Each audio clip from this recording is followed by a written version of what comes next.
how to give breaths. Bây giờ chúng ta sẽ cùng tìm hiểu làm nào để hà hơi thổi ngắn. The first thing you need to do is to make sure that their airway is open. Điều đầu tiên là chúng ta phải đảm bảo rằng là cái đường thở nó được thông. We do this by putting your hand Nó sẽ on là your tay forehead, trên trán của trẻ. your fingers Và tay under kia their chin, thì là ở dưới cằm của trẻ. and you tilt their neck back into the sniffing. Đang nghiêng đầu, hơi nghiêng đầu của trẻ về phía sau. If it's like this, the throat is blocked Nếu and không air nghiêng will đầu go của in. trẻ thì là cái đường thở của trẻ sẽ bị chặn lại. If you tilt it too far, Nếu mà nghiêng quá then it gets blocked and air will go in. thì cái đường thở của mình sẽ bị chặn lại. You can tell whether or not you have the right amount of tilt because when you give a breath, you'll see the chest go up and down. Để biết là chúng ta đã thông đường thở của trẻ chính xác, đã đúng cách chưa, thì khi mà chúng ta hơi thổi ngắn thì sẽ nhìn thấy ngực của trẻ nó phập phồng. You'll also feel the breath go in easily. Và chúng ta sẽ cảm thấy là cái hơi thở chúng ta truyền hơi thở cho trẻ cách dễ dàng hơn. If you don't get the right amount of tilt, the air will feel hard to go in and it might go into the stomach instead of the lungs. Yeah, if the breath is too strong or if the airway is blocked, then the air might go into the stomach instead of the lungs. Nếu như mà cái đường thở của trẻ không được thông mà bị tắc nghẽn thì cái hơi thở đấy có thể là nó sẽ đi chệch hướng xuống, ảnh hưởng đến cái dạ dày của trẻ. If this happens, you might see the stomach go big instead of the chest go up. So this Và might go trong trường up. hợp đấy thì là chúng ta sẽ thấy thay vì là ngực phồng lên thì bụng của trẻ sẽ phồng lên. One thing that people are, so you give breaths in infants a little bit differently than children and adults. Cái cách mà chúng ta làm hơi thổi ngắn đối với cả trẻ sơ sinh, trẻ nhỏ thì sẽ khác so với cách chúng ta làm với trẻ lớn. In children and adults, you need to make sure that when you're giving the breath, you plug their nose so that when you breathe the air into their mouth, it goes into their lungs instead of out their nose. Đối với cả trẻ lớn ấy, thì là chúng ta cần phải bịt mũi trẻ khi mà làm hơi thổi ngắn. With babies, this area here is sometimes too small to get your fingers in there and your mouth. So instead, you just use your whole mouth to cover their mouth and their nose. Đối với cả trẻ sơ sinh và trẻ nhỏ ấy, thì nhiều khi là tay của chúng ta sẽ gọi là to quá, không bịt được mũi trẻ. Thì trong khi đấy thì chúng ta sẽ dùng một bàn tay thôi sẽ bịt cả mũi trẻ và nghiêng cả đầu trẻ ra phía sau. So if you're able to cover their mouth and their nose with your mouth, then give the breath that way. If it's too big and you can't get your mouth all the way around, then you have to plug the nose. Em xin dịch lại chỗ này một chút ạ. Tức là đối với cả trẻ lớn ý, thì chúng ta sẽ dùng tay để bịt mũi trẻ lại để cho khí không thoát ra ngoài. Nhưng mà đối với trẻ nhỏ thì chúng ta sẽ dùng miệng. Trong khi mà hà hơi thổi ngắn cho trẻ thì sẽ đặt miệng bao trùm lên cả miệng và mũi của trẻ luôn. And another thing that's different about infants and adults is that infants' lungs are much smaller, so they don't require very much air. Cái kích cỡ ngực, phổi của trẻ nhỏ và người lớn thì khác nhau, nên là cái lượng oxy cần thiết của các cũng khác nhau. To give air to an infant's lungs, you maybe need like this much air. That's it for a baby. Just Như là vừa anh Rick vừa mới biểu diễn thì là cái lượng oxy, cái lượng cái khí thở mà chúng ta truyền cho trẻ nó rất là nhẹ nhàng. any more air than that, and you might cause some damage to their lungs, where it might go into their stomach. Nếu mà chúng ta thở mạnh quá thì sẽ gây tổn hại cho đến phổi và dạ dày của trẻ. And if they get air in their stomach, then they'll puke, and they might choke on it. Nếu mà chúng ta hạ hơi thổi ngắn quá mạnh ý, thì cái luồng khí này nó sẽ vào đến dạ dày và sẽ khiến cho trẻ bị nôn và sẽ gây hóc và sặc của những thứ đấy. Right, I think that's. Did I miss anything about giving breath?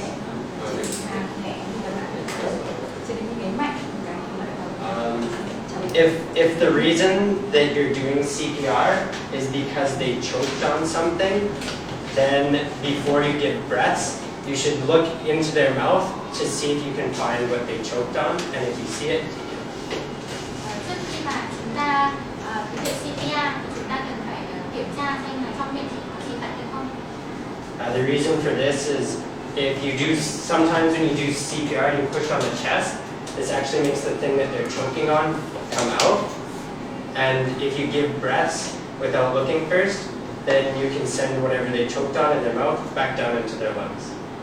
Lý do mà chúng ta sẽ thực hiện ép tim trước khi hạ hơi thổi ngạt đấy là bởi vì trong quá trình mà thực hiện ép tim thì có thể giúp cho cái dị vật nó bật ra ngoài. Nếu mà chúng ta thực hiện hạ hơi thổi ngạt trước thì đôi khi là vô tình sẽ khiến cái dị vật đấy nó mắc sâu vào trong hơi.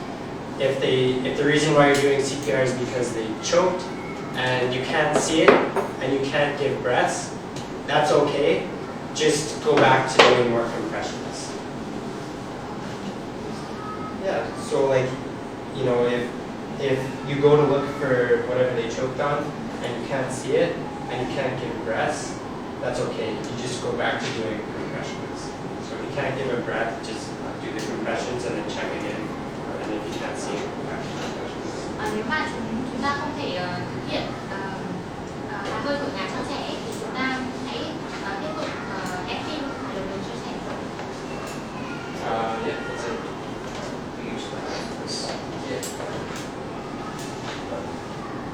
So like this, breaths in adults last for about a second. Breaths in infants are even shorter than that. Yeah, we already talked about that. So, how long should you do CPR for? Chúng ta sẽ thực hiện CPR trong bao lâu? There are kind of two different scenarios. Có hai cái bối cảnh khác nhau. One is that earlier on, you call the ambulance and the ambulance is on the way. You keep doing CPR, compressions and breaths and compressions and breaths until the ambulance gets there. Trường hợp thứ nhất đấy là chúng ta gọi xe cứu thương và khi mà xe cứu thương đang trên đường tới thì là chúng ta sẽ liên tục thực hiện CPR cho đến khi mà xe tới. The other is that you couldn't find somebody to call an ambulance. In that case, you do four? Yeah, you do four more. So you do 5 sets of compressions and then breaths. And then after that, you call the ambulance yourself, and then you go back to doing more CPR. Trong cái tình huống thứ hai đấy là khi mà không có ai giúp đỡ chúng ta gọi xe cứu thương ấy thì chúng ta sẽ thực hiện 5 lần vừa ép tim mà vừa hạ hơi thổi ngạt. Sau đó thì chúng ta sẽ dừng lại và gọi xe cứu thương. Sau khi đã gọi xe cứu thương rồi thì chúng ta lại tiếp tục hồi sinh phổi cho được con. It's in, yeah. 5 lần hoặc 4 lần.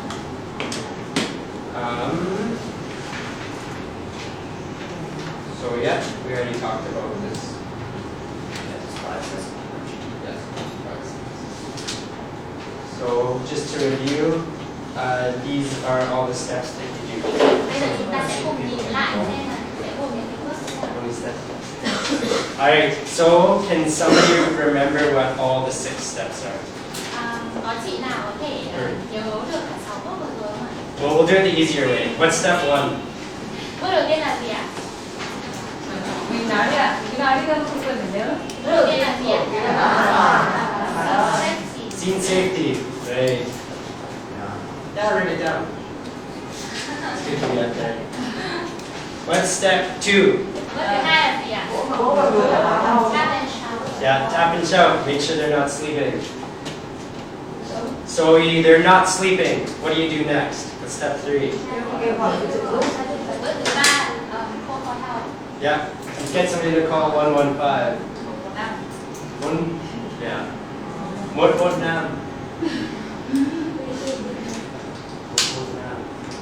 So now an ambulance is on the way. What's step 4? Check the breath. Yeah, check to see that they're breathing. They're not breathing. What's step 5? Tiến hành tức là CPR. CPR, right? And when you're doing CPR, what's the first thing that you do? Việc đầu tiên khi mà làm CPR là gì ạ? Là trẻ Place the baby on the hard surface. Yep. Hard surface. Then what do you do? Và tiếp theo, Compressions or breaths first? ép tim hay là hạ hơi rồi hạ trước? Alright, and how many compressions do you do? Bao nhiêu lần ạ? 30 lần, 2 lần tuổi ngà, 2 lần acting mà 2 lần tuổi ngà. Cho người lớn là 30 lần. và 2 lần Tuổi ngà là cho trẻ nhỏ là 15 lần acting và 2 lần tuổi ngà. 30 and 2 and 15 and 2. Perfect, perfect. And how long do you do CPR for? Chúng ta thực hiện CPR trong bao lâu ạ? Trong 3 lần.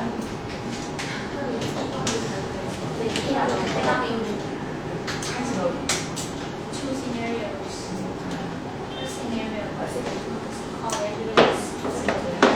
The second scenario is to apply 5 times of CPR. Yeah. So scenario 1, you do it until the ambulance gets there. Scenario 2, you do it 5 times, you call yourself, and then you do it until the ambulance gets there. Tình huống nhất thì chúng ta sẽ làm CPR cho đến khi mà xe cứu thương tới. Tình huống thứ hai là thực hiện 5 lần CPR trước, sau đó gọi xe cứu thương và tiếp tục thực hiện CPR.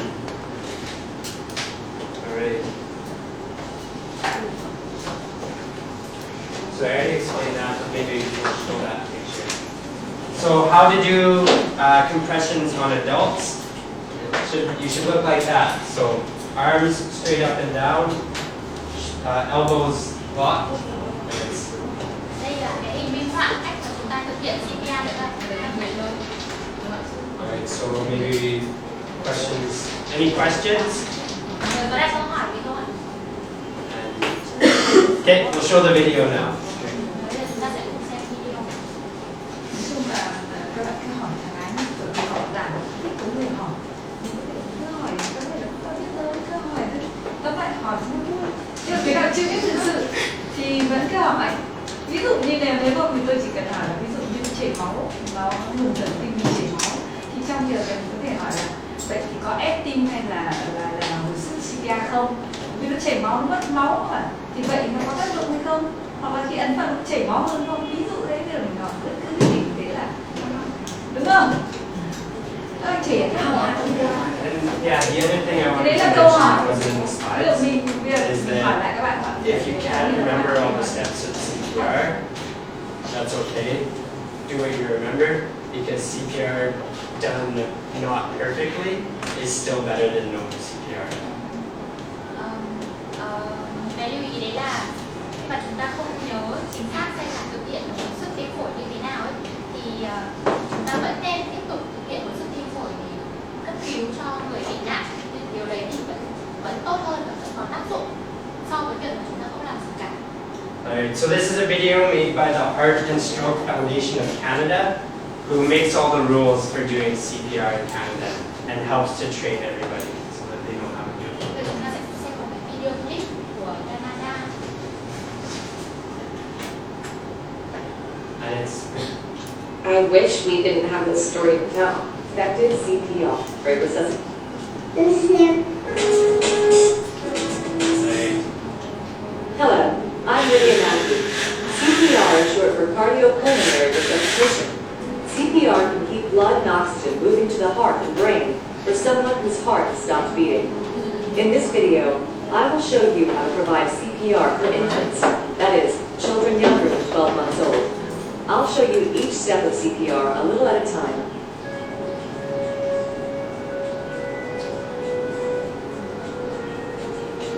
so compressions. Now your mini baby is ready, so let's get started. First, place mini baby in front of you on a firm, flat surface above the ground, such as a table. Her legs should be to one side. Now let's try the easiest part first, pushing on the chest. With an infant, you'll use your fingers for that. Watch me to see where they should go.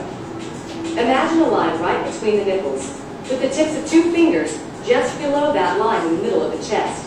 Point your fingers straight down. Okay, now you do it. Place the tips of 2 fingers in the middle of the chest, just below an imaginary line drawn between the nipples. And now, push straight down about 4 centimeters, or 1.5 inches, and let the chest rise all the way back up. Avoid pressing on the tip of the breastbone. You should hear a clicking sound when you push down. That will let you know that you've pushed hard enough. Push hard, and be sure to let the chest rise all the way back up after each push. Okay? Do it with me. Push hard and push fast. About 4 centimeters or 1.5 inches. Follow along with the beat of the music. Alright, so everybody get up and we'll practice when she does. Bây giờ tất cả mọi người sẽ cùng thực hành.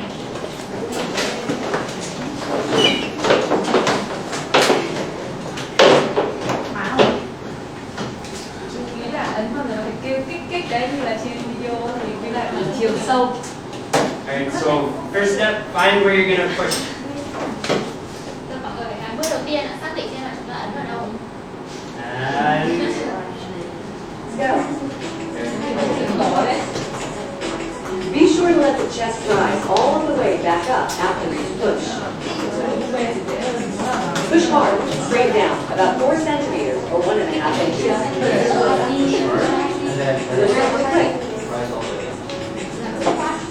Make sure that your fingers are in the middle of the chest, just below the imaginary line between the nipples.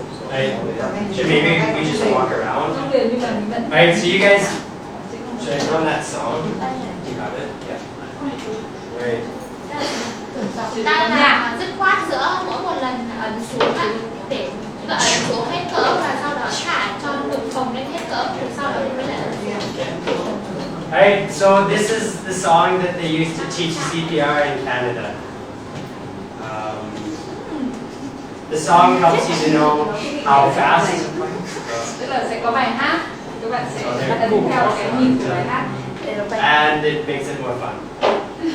Tức là hai sẽ cùng thực hành nhau một cái bài hát rất là thú vị. So you guys practice and we'll walk around and make sure you're doing it okay. Mỗi một nhịp đấy là ấn xuống.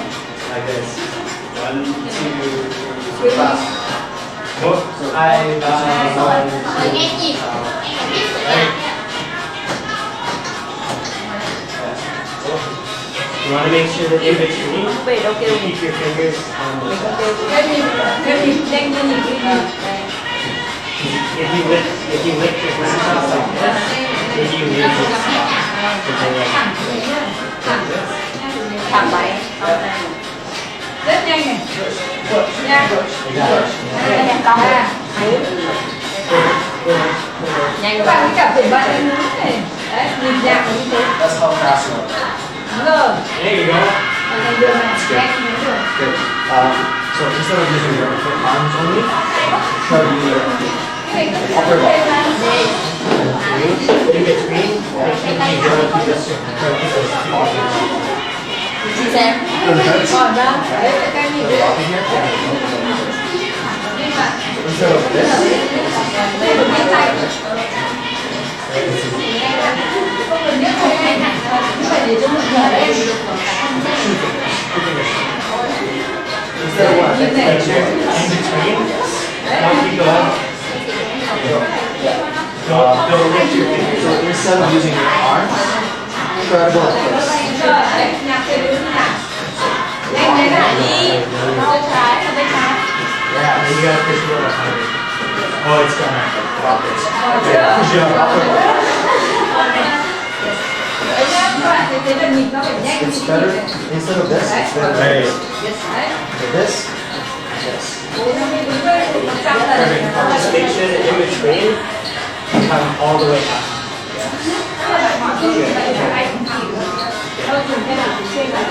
Good. Vâng, vâng.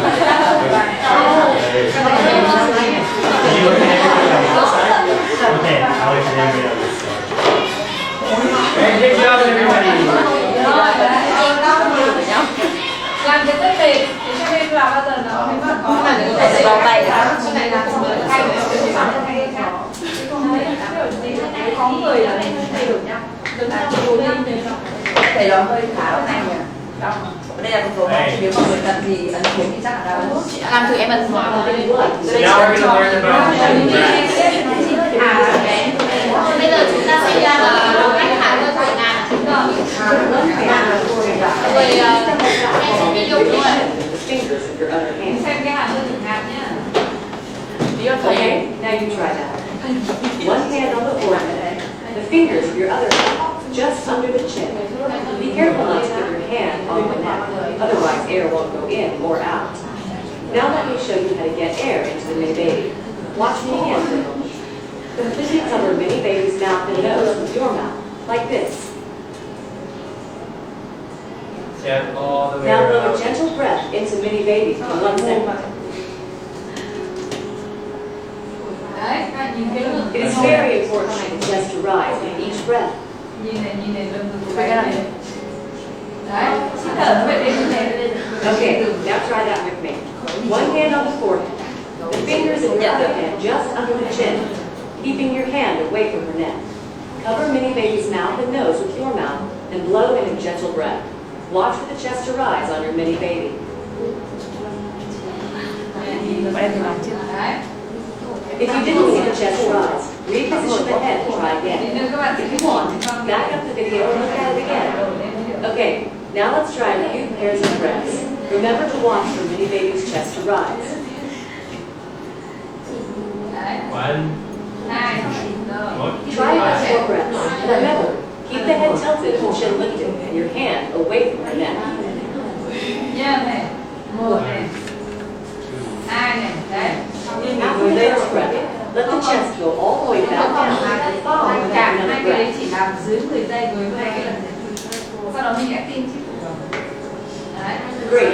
Let's do one last pair of breaths. And remember, if the breath does not make the chest rise, reposition the head and try. Alright, so now you can't give breaths to your dolls, obviously, but we'll practice doing the head tilt and chin lift, and Jake and I will come and make sure that you're doing it already. Bây giờ mọi người sẽ cùng thực hiện các cái bước nhưng mà thực ra là hơi ngột ngạt. Jack và Rin sẽ đi quay mọi người dẫn mọi người. And at the end you can practice with this one. Bây giờ mình sẽ thử trên này, sau đó cuối cùng thì sẽ lên thổi con kia. Thổi con kia thì rõ hơn. Tất nhiên các bạn là có búp bê rồi, tất là có rồi. Nhưng cách các bạn làm, cái tay hoặc là cái tay, hai tay các bạn làm như nào thì các bạn làm đã. Thế còn nhớ là đối với trẻ nhỏ dưới 1 tuổi là chúng ta là cả mồm, cả mũi lẫn mồm. Đây là 2 tuổi. Còn đối với trẻ lớn của chúng ta đây nhiều tuổi là trẻ lớn thì các bạn có nhiều mũi. Can you show me how you Đấy, do rồi cái nó sẽ làm. how you do it? Chúng ta làm để bạn đi kiểm tra cái tay không nhá. Đấy. Đâu ngửa thế nào nào? Not all the way in like this, just the palm. Đâu nào thì hình dung vậy. Not inside. Rồi. Đấy. Đấy. Tay có cần phải bên trái hay phải không ạ? Con này. Now do it. Đấy. Cho lên đây một tí. Đúng rồi. So maybe it's all right. Đấy, các bạn không đồng vào thôi chứ không phải là chính xác như là trong tâm toán rồi là không có chích. Can you show me how you do it? Okay, so one hand press this hand up. Forehead. So yeah, like that. Đừng có ngậm vào mồm nó tính vào nó rất nhá. Pick up like this. Mượn đấy nhá. Tức là khi Mượn ngon nữa tay này. không phải như này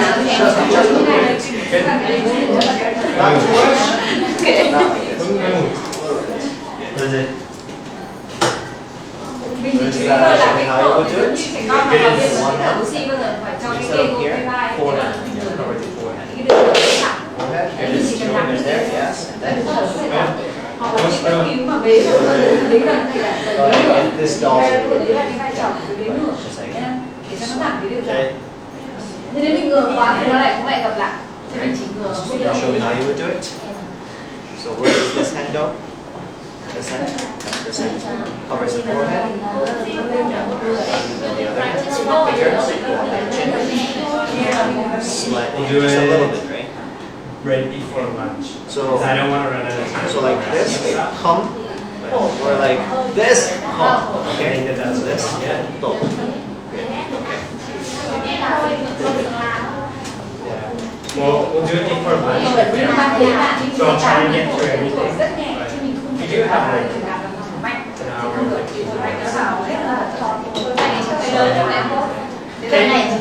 Now we will watch the whole thing together. Bây giờ chúng ta sẽ quan sát toàn bộ từ đầu đến cuối, từ acting lẫn làm như thế nào. Đấy, ban này bắt mình sẽ tách đôi, bây giờ mình sẽ xếp toàn bộ. Và cách người ta ta gọi thức Alright, như so nào? do you want to tell them we're going to watch the whole thing with all 6 steps and then compressions and reps? Begin. Em bắt đầu từ đầu này.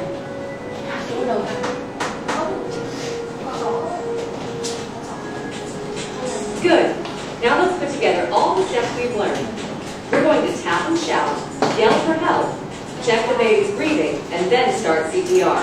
We'll do 5 sets of 30 compressions and 2 breaths. Let's go. Baby? Baby? Someone, come and help me Bước now. đấy là bước 2 đấy nhá. You call 911 now. Đây là bước gì? Gọi If the cho baby bác isn't breathing or is only gasping, start CPR. Give 30 pushes. Listen for the click. That will tell you you're pushing hard enough. Don't be afraid to push hard. Be sure to let the chest rise all the way back up after each push. 28, 29, 30, and 2 breaths. Mở này là 1, 2, And 30 more pushes. xong tiếp tục là acting. Yeah, If she's you need giving rest, too many stop the pushes. video and start again when you're ready. Be sure to let the chest rise all the way back up after each push. Don't be afraid to push hard. Đấy, mà kêu đến cái khác đấy thì là cái độ sâu mà phải tốc độ như thế. Đấy, xong lại thở. Đấy, cái thở xong là acting. Đấy, cứ liên tục như thế. Listen to the click. If you don't hear it, push a little harder. Push straight down about 4 centimeters. Push back. Be sure to let the chest rise all the way back up. Alright, so maybe should we practice the whole thing and then move on to choking? Mình cứ nhớ là dưới 1 Okay, tuổi. so now we're going to practice the whole thing together and then after that we'll do choking. Let's go table by table. So like each table has 2 Còn dưới 1 tuổi, ngón tay trên 1 tuổi nó bắt đầu.